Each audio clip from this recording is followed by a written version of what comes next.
Un magazine libre y diferente.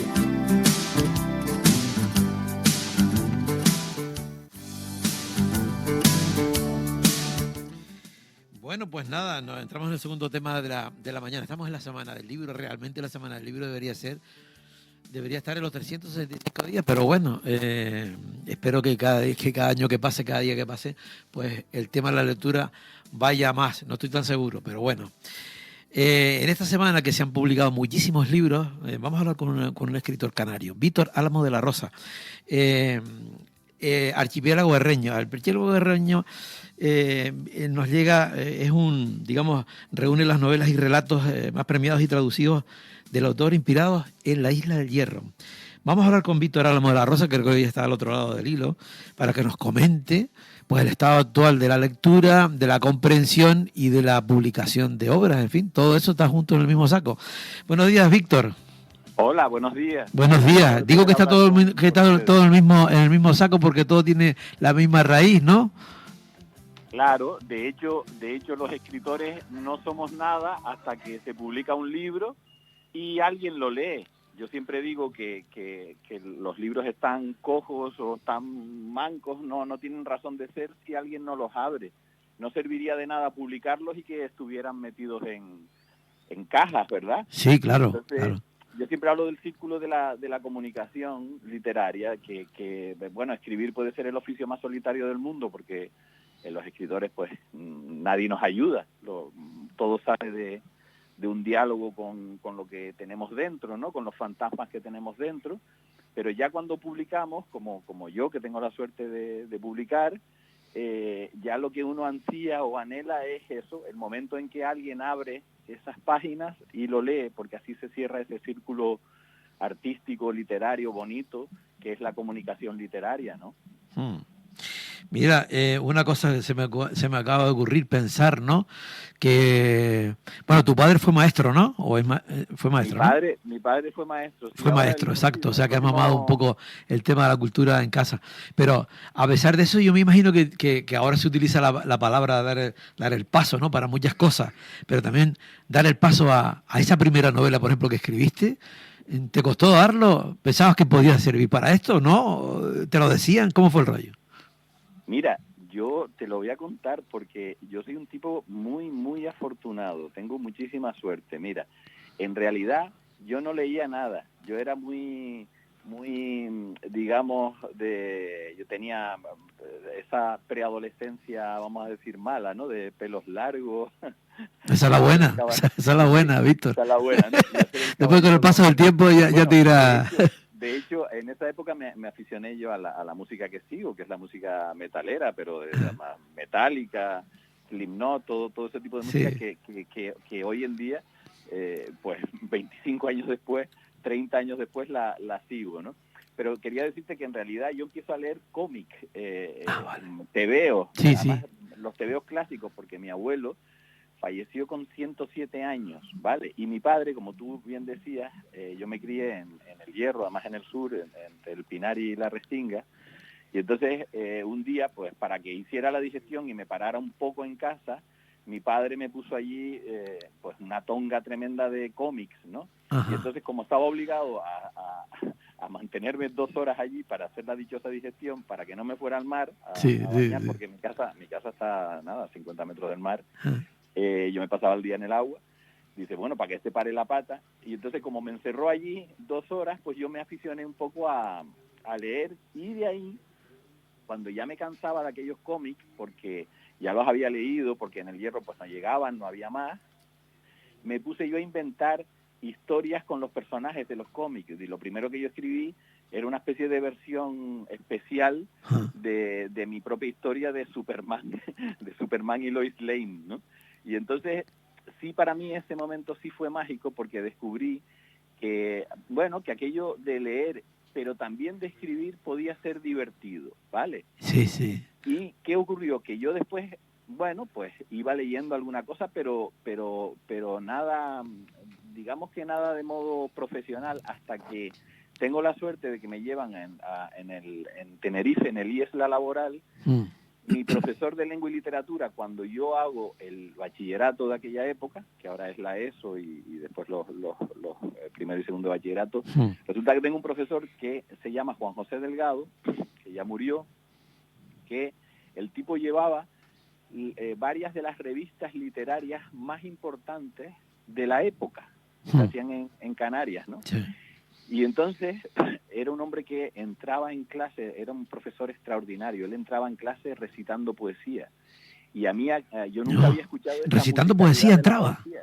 Sí, sí. Claro, el tipo entraba por clase, cada día que entraba por clase recitaba un poema, pero tenía una memoria prodigiosa. De hecho, yo me acuerdo poemas de Lorca, poemas de Dámaso Alonso, y así yo descubrí eso y dije, todo chulo, digo, ay, yo voy a escribir también poesía, ¿no?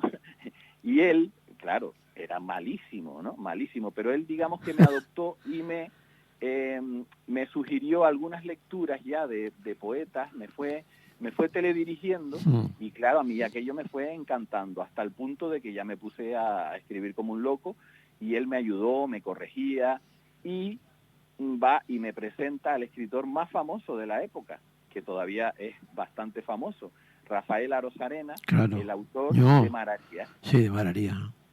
Y entonces yo, bueno, yo había leído Mararía, yo estaba, de hecho Rafael Arozarena estaba en la cúspide de su fama porque se mandaba Mararía en todos los institutos, se leía en toda Canarias, se hizo una película que después también, me acuerdo que tenía una banda sonora de Pedro Guerra, una película que fue bastante exitosa, y resulta que mis primeros relatos, Rafael Arozarena me dice, estos relatos están muy buenos, vamos a publicarlos, ¿no? Entonces ellos me ayudan a publicar mis primeros relatos. Por eso te digo que soy afortunado, no, lo siguiente. Sí. Y claro, imagínate para un chiquillo de 20 años, 22, 20, a ver, yo tenía 22 años, que Rafael Arozarena te presente tu libro, tu primer libro, yo me puse como una moto. Claro. Como una moto y dije, oye, yo tengo que demostrarle a esta gente que sí soy una apuesta, que yo soy capaz de escribir. Y entonces, te contesto a la pregunta, me puse a escribir mi primera novela, que se tituló El Humilladero. Y claro, como yo tenía todo el territorio mío de mi infancia ambientado en la Isla del Hierro, porque es donde me crié, pues el Pinar, la Restinga, todo el tema de la tradición oral, de los pescadores, de todos esos cuentos que al final están atados a los sitios, a las orillas del mar, pues fue un poco lo primero que yo empecé, digamos, a escribir. Y ahí descubro que el Hierro, la Isla del Hierro, no tenía quien la escribiera, como diría García Márquez. No había tenido reflejo en literatura. Entonces fue descubrir al mismo tiempo que tenía un campo ahí por arar para mí solo. Sí. Porque es que de verdad no había novelas ambientadas en el Hierro en el año 1994. O sea que tampoco fue hace, ¿sabes? Sí. No había en ese momento, fíjate tú, me estás siguiendo, 1994 no había, era el campo libre para ti. Era campo libre y entonces esa primera novela, por eso vuelvo a repetir, la verdad que cuando lo pienso yo mismo lo flipo, porque resulta que Elsa López, la Premio Canarias de Literatura, posiblemente la escritora más importante que tenemos ahora mismo viva en Canarias, también tiene una editorial que se llama Ediciones La Palma, y me dice, oye, Víctor, esa novela está muy bien, yo te la publico.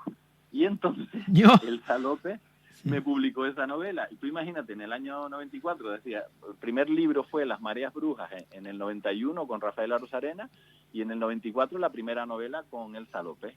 Y ahí tuve el apoyo de Elsa y de la editorial, y entonces, bueno, salí en todos los medios de comunicación, en la tele, en los periódicos, tal.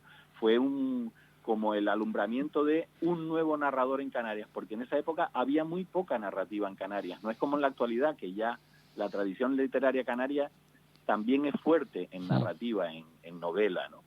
Y entonces, claro, a partir de ahí yo ya me impuse el reto.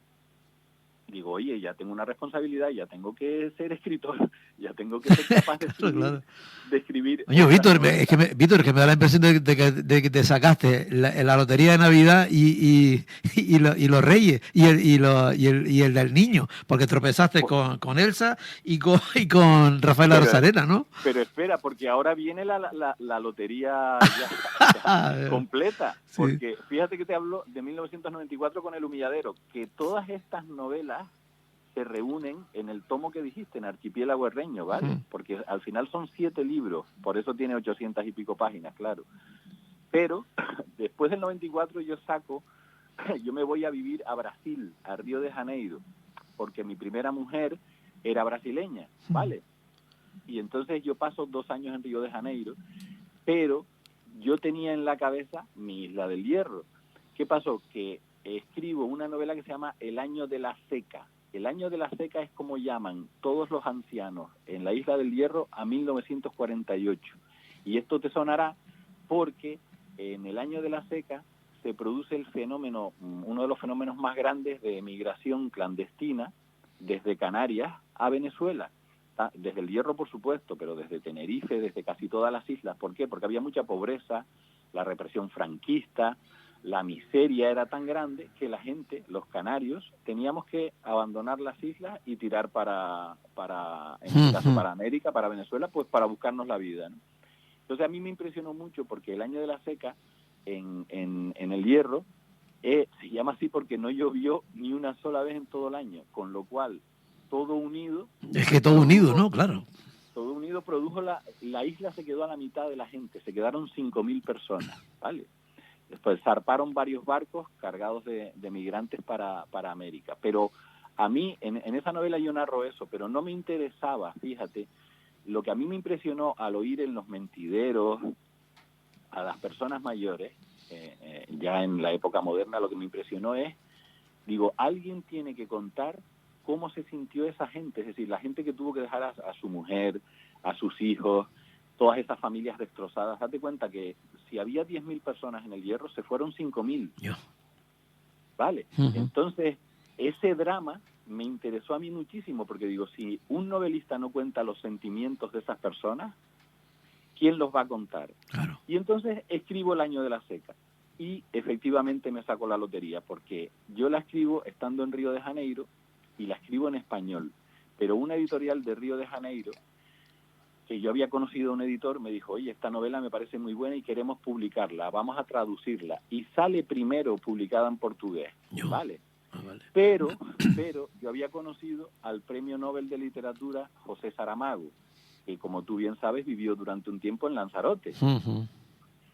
Pues como yo había conocido a Saramago, en Tías, eso es, voy y le digo en plan, digo, bueno, a ver si don José me lee esta novela y tal. Bueno, no solo la leyó, sino que tú y yo nos acordaremos, pero seguramente algunos oyentes no sabrán ni lo que es, los fax. Los faxes eran unas maquinitas, ¿sí? Te lo digo porque la gente joven, cuando yo he contado alguna vez y he citado los faxes, no saben lo que era. Sí. ¿Te acuerdas de la Sí. Envíamelo por fax, sí. Envíamelo por fax. Pues resulta que nada menos que el Premio Nobel de Literatura me manda un prólogo a esa novela, poniéndola por las nubes, ¿no? Y claro, ese día yo pensé que me desmayaba, ¿sabes? No me lo podía creer. Entonces ya fue, por eso te digo que ya sí fue la traca, ya fue la lotería, claro. El niño, fue todas, ¿no? Entonces, claro, con un prólogo de Saramago ya se me abrieron las puertas de muchas grandes editoriales, ¿vale? Y El Año de la Seca, a pesar de ser mi segunda novela, mira, se publicó después en español en Espasacal, en español en Monte Ávila Editores Latinoamericana, que era la mayor editorial de América Latina, que estaba en Venezuela y estuvo en un montón de países, en Argentina, en casi todos los países de habla hispana. De ahí saltó nada menos que a Espasacalpe, que era del Grupo Planeta, la primera editorial que había en España, las más fuertes, ¿no? Planeta, Espasacalpe quiso comprar, que yo todavía no la había escrito, mi siguiente novela también, que fue Campiro que tiene un título muy, muy extraño. Y a partir de ahí empiezo yo a publicar en los lugares, mira, en Francia, en Portugal, hasta en Croacia, ¿sabes? Empiezo a publicar en un montón de países y yo bueno, pues asisto a ese hecho, pues imagínate, por supuesto, con mucha alegría y mucho orgullo, pero también con cierta capacidad de asombro y al mismo tiempo con un reto de autoimpuesto, de ser riguroso en la escritura y de ser capaz de seguir escribiendo, ¿no? Y bueno, después ya hice otra novela que se llama Terramores, que además tuvo la suerte de salir en la famosa serie Hierro, la que protagonizó Candela Peña, que salía en Movistar y en todas las plataformas, seguramente la conocerás. Claro, claro. ¿Y quién no? ¿No? Sí. Hay varios, en el guión de la serie Hierro, hay varios guiños a esa novela mía que se llama Terramores, ¿vale? Y además hay 2 fotogramas en los que Candela Peña lee, Candela Peña, quiero decir, la jueza, ¿no? La jueza, el personaje que encarna Candela Peña en la serie, que tiene un niño discapacitado, entonces cada vez que ella está leyendo, pone y cierra el libro, que es la novela mía, lo pone al lado de la foto de su hijo en la mesilla de noche, ¿no? Es como algunos guiños que los guionistas... No, vas a lograr que vuelva a recordar, a buscar ese capítulo. Vale. Y coloca, sí, es verdad que... Claro, tengo que recordarlo. Vale, sí. Y te he hecho un poco toda esta retahíla porque ahora mismo, bueno, salió hace 2 semanas, gracias a la labor de un filólogo gran canario que se llama Victoriano Santana Sanjurjo, tremendamente riguroso y tremendamente trabajador, se dedicó desde el año 90 del siglo pasado a buscar toda esta trayectoria mía, todos estos libros míos, y les ha hecho una edición ajustando las cronologías y algunos personajes. Fíjate tú qué buena idea, para que todos esos libros se puedan leer como una sola novela, a pesar de tener también su independencia. ¿Me explico? Y esa es la gran aportación de Archipiélago Herreño, ¿no? Que ahora... Fíjate tú, Víctor, que a mí me llamaba la atención, digo, contra, qué raro, Archipiélago Herreño, no sabía exactamente por qué era el término de archipiélago, claro, ahora lo entiendo perfectamente, ¿no? Porque incluye estos 7 libros, exactamente. Claro. Y son, ya te digo, son novelas, en este caso, ambientadas en el Hierro, pero que trascienden Yo, una vez me preguntaron en Francia, estaba yo en la Feria del Libro de Saint-Malo, en la Bretaña francesa, y se acercó un escritor, un lector que había leído las varias novelas mías, latinoamericano, ¿no? Y me dijo una cosa que nunca me he olvidado. Dice, Víctor, tu literatura está teniendo éxito en Francia porque el hecho de la Isla del Hierro inserta tus novelas en la tradición de las novelas que ocurren en islas misteriosas, en islas legendarias, como la Isla del Tesoro de Stevenson, esa tradición literaria, cultural, de cosas que ocurren en islas raras, imaginativa, que te llama la atención, ¿no? Que te atrae, ¿no? Sí. Exactamente, porque para nosotros el Hierro es cercano, es una isla nuestra, es una isla canaria, pero claro, para un lector de Croacia o de Francia, es una isla desconocida, extraña, especial. ¿Me explico? Sí, totalmente, sí. Porque es que eso incluso nos pasa a nosotros mismos, dentro de la propia Canarias. Es como, está envuelta como, ¿sabes? Las pequeñas, tiene como otra historia, ¿no? No sé cómo decirte, así, ¿verdad? Tiene como esa imaginación. Pues imagínate tú, esa capacidad, viéndolo de Croacia o del exterior, ¿no? Todavía aumentará mucho más eso. Mira, había antes muchos reportajes que hablaban del Hierro como la isla del fin del mundo, ¿vale? Y a mí me gusta darle la vuelta. Yo digo que es la isla del principio del mundo porque una de sus particularidades es que el cardenal Richelieu, fíjate tú, estoy hablando de la época de la Revolución Francesa, mandó a colocar ahí el primer meridiano cero, por eso se le dice la isla del meridiano. Sí. Y el meridiano cero, que después no dejamos que lo robaran los ingleses, que se lo llevaron para Greenwich, pero en realidad el primer meridiano, es decir, a partir de donde se ordenaba el mundo conocido de la época, era en el Hierro, era el extremo, el confín, y entonces por eso se puso ahí el meridiano cero. A mí me gusta llamarla la isla cero, pero para decir que en el Hierro todo principia, que en realidad es el principio, no es la isla del del fin del mundo, ¿no? De hecho, en lo que estoy escribiendo ahora ya la llamo así, la llamo la Isla Cero, ¿no? Y incluso más hoy en día, porque como tú sabes, el Hierro está siendo noticia todos los días, y mi pueblo en particular, que es la Restinga, por la llegada indiscriminada prácticamente diaria de cayucos con inmigrantes, ¿no? Que difícilmente podemos atender. ¿Cómo lo vives, Víctor? ¿Cómo se vive? Ya que tú vives ahí, ¿vives en el Hierro o no? Yo vivo entre Tenerife y el Hierro. Vale. Estoy Bueno, pero sabes exactamente lo que te quiero preguntar, lo que te quiero decir. Si cuando empiezan es decir, la realidad que hay ahora, ¿cómo se vive desde dentro? ¿Cómo lo vive la gente? ¿Cómo se vive eso realmente? Porque claro, estamos fuera, pero no sabemos exactamente cómo es el tema, ¿no? Mira, yo digo que es muy interesante porque la Restinga, siendo un pueblo tan pequeño, se ha convertido en una especie de gran laboratorio del futuro, porque el futuro va a ser obviamente mestizo. El futuro es diferente, ya no las fronteras, todo. El mundo del siglo XXI, el mundo está cambiando. Total. Yo siempre recuerdo que nos decían que iba a cambiar en el año 2000, porque con los ceros del año 2000... Ya lo decía Miguel Ríos en el año 2000, ¿no? Pero no, el mundo ha ido cambiando a partir del siglo XXI. Entonces, allí se vive un drama evidente que todos podemos ver, que es el de la mayoría de los inmigrantes que llegan. Son chiquillos, son quinceañeros, ¿sabes? Son pibes que lo que a uno le nace es atenderlos y ayudarlos, y si se meten en esas barcas es para huir, pero también para huir de lo que sabemos, de esa miseria y de esos países absolutamente corruptos y destrozados socialmente. Pero claro, por otro lado, tampoco podemos destrozar ni el Hierro, ni la isla, ni Canarias. Es decir, hay un concepto de insularidad que se nos olvida. El concepto de insularidad significa que es una tierra pequeña, estrecha. Es decir, esto no es un continente, no es algo grande. Es como si tú dices, voy a intentar meter en una isla como el Hierro a 1 millón de personas. Tú dirías, pero tú eres tonto. Claro, no, eso es imposible, porque claro... Es que no es sostenible, no, imposible. No es sostenible, es imposible.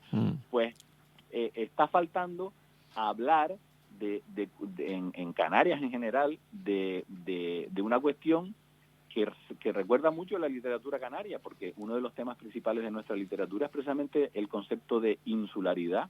Es decir, somos pequeños fragmentos de tierra rodeados de mar, no con una capacidad ya determinada por la propia geografía. ¿Me explico? Ya lo decía Juan Régulo, siempre decía, isla somos, ¿no? Claro, y ahí hay parece que hay un pánico tremendo a abordar los problemas o los fenómenos desde todas las perspectivas. En la Restinga, en mi pueblo, nadie duda de ayudar al inmigrante, te lo digo así, nadie duda, pero sí ya han saltado voces muy cargadas de razón diciendo que así no se pueden hacer las cosas. Por ejemplo, si tú estás en un pueblo pesquero donde tienes un muelle para atender, precisamente se crea el muelle para atender a la pesca. ¿Por qué? Porque la pesca es la principal actividad y después todos queremos comer pescado y después el pescado lo necesitan los restaurantes. Y para atender a los 11 clubes de buceo que hay en la Restinga, porque tú sabes que la Restinga tiene la ventaja de tener algunos de los fondos marinos más importantes del mundo. De hecho, se quiere crear allí un parque, el primer parque nacional marino de España, ¿vale? Entonces, el pueblo vive de eso y, sin embargo, lo que era el muelle para esas utilidades lleva años ya absolutamente tomado por... Claro, la realidad ahora es otra. Cruz Roja, para poder atenderlo, una especie de complejo hospitalario encima del muelle, tú ya no puedes pasar por el muelle. Muchas veces han llegado ya barcos, yates, diferentes tipos de embarcaciones que en los momentos en los que ha habido demasiados cayucos no han tenido ni un sitio de atraque. Y claro, la situación se ha abordado, está claro. supuesto, eso está clarísimo. Entonces, lo que está demandando toda la asociación de vecinos de la Restinga es que se hagan las cosas bien y que pensemos que, claro, un lugar tan pequeño no puede acoger. Date cuenta que un cayuco te puede traer 270 personas de golpe. No, está claro que la solución tiene que venir de fuera de ahí. Mira, una cosa, Víctor, que se nos va el tiempo. No son las pateras pequeñas, ¿no? Claro. Víctor, volviendo al tema, que ya se nos fue el tiempo, había yo notado aquí una especie de triángulo, ¿no? Y te estaba dibujando a ti al centro del triángulo, y en un lado estaba Rafael Arozarena, en una punta, en la otra estaba Elsa López y Saramago, en la otra, como una especie de triángulo, estaba al centro. Digo, y yo pensando, chiquita suerte has tenido tú, ¿no? ¿Sabes? De haberte empezado con los tres, ¿no? Mira, mi padre en paz descanse decía, sí. Dice, bueno, tú has hecho el trabajo, porque al final te tienes que encerrar a escribir las novelas, sí. Pero después yo tengo que siempre ser agradecido porque me han ayudado. Bueno, ya te he citado 3 personas, pero también te cité a Victoriano Santana Sanjurjo, que es quien ha hecho, él está editando mis obras completas. Claro, pero mira, has tenido la gran suerte esa, eso está claro, pero si no hubiese, pero eso ha funcionado porque tú tenías la capacidad, si no hubiese tenido ese potencial, no podría haber sido, o sea, eso está claro. Bueno, vamos a colgarme yo esa claro que esa sí, medalla. pero sí que está claro. Que he escrito. Ahora yo, cuando veo estos tomos de mis obras completas, yo digo, madre mía, sí. Pues sí que he trabajado, sí que he escrito, pero siempre tengo en la boca el agradecimiento y también la invitación, como te decía antes, para que las personas, el lector del siglo XXI, en este caso, se acerque a mis novelas y descubra lo que tengo que contarles, ¿no? Perfecto. Que, bueno, ¿Dónde se puede encontrar tu obra, Archipiélago Guarreño, Víctor? Mira, ya está distribuida en todas las librerías y si por casualidad alguna librería no la tiene, pues el lector interesado se lo pide al librero que se lo llevan sobre la marcha. Vale. Perfecto, Víctor. Oye, ha sido un placer hablar contigo, conversar. Es la primera vez que tenemos la oportunidad, ¿no? Pero en este mundo de la radio hacemos amistades y todo a través de la voz, ¿no? A través de esos momentos. Que es importante. Pues cuenta con mi voz amistosa cuando quieras. Gracias, Víctor. Hablar con ustedes. Gracias. Otro día te llamo y seguimos hablando de literatura, ¿vale? Y sobre todo, es que antes quería hablar contigo acerca de la comprensión. Otro día te llamo y hablamos de la comprensión en este disparate tan rápido que vamos, que yo creo que a la hora de concentrarnos, de comprender en una lectura, eso hay que hablarlo, ¿vale? Uy, de eso te puedo contar mucho. Mira que yo soy profesor, ¿eh? Ah, bueno. Entonces lo vivo con los adolescentes y los adultos. Pues genial. Quedamos en eso, ¿vale? Nos atención tremendo. Quedamos Venga. Cuando quieras. Ok, Víctor, un abrazo. Chao. Abrazo. Adiós, chao. Bueno, pues nada, nos vamos con la música.